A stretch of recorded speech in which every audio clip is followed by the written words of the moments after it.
Many people who practice yoga report significant benefits in what we might call mental health. And one way of understanding that is, whether it's exercise in general or yoga in particular, that if we do some work with our body, that it will have an impact, it will have a benefit that we bring to the mind. And that could be that the mind feels calmer, feels clearer.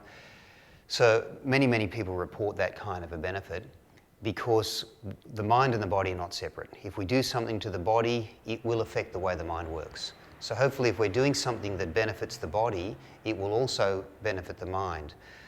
But I guess it's important to say that there are limits to that.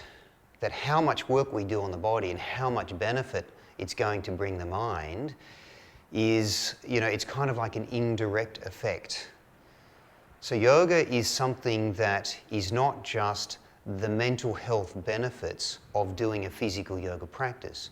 Yoga is a multi-dimensional approach that we can work on the body that has physical benefits and benefits for the mind. And we can work on the mind that has benefits for the body, but also directly working on the mind to improve what we're calling mental health.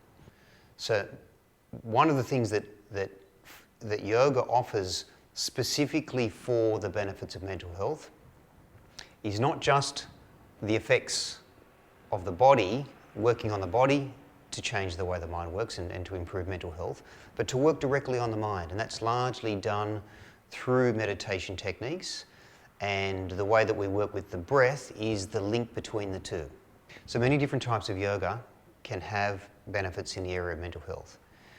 If we want to look at the question really, what type of yoga or what approach or what style of yoga is going to have the most benefit in the area of mental health, then if we look at something that really has a comprehensive approach, it includes techniques that work on the body, that work on the breath, that work on the mind. So we might be doing practices or techniques of yoga postures, and how we do them is very important, how that will affect the mind.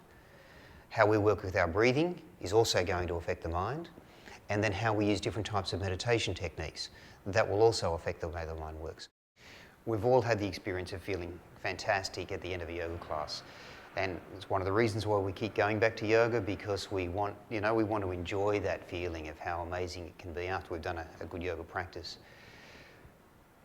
The question is, does that bring about the change that we're looking for in our lives, particularly if we're struggling with the way that we're dealing with things, if we're mental health is not necessarily a diagnosis of a mental disorder, but mental health is the mind working in its best possible way. Depression and anxiety are very real and growing concerns in many people's lives. Yoga is a methodology, it's a system that not only brings about benefits in terms of physical health, but its real benefit is in the area of mental health.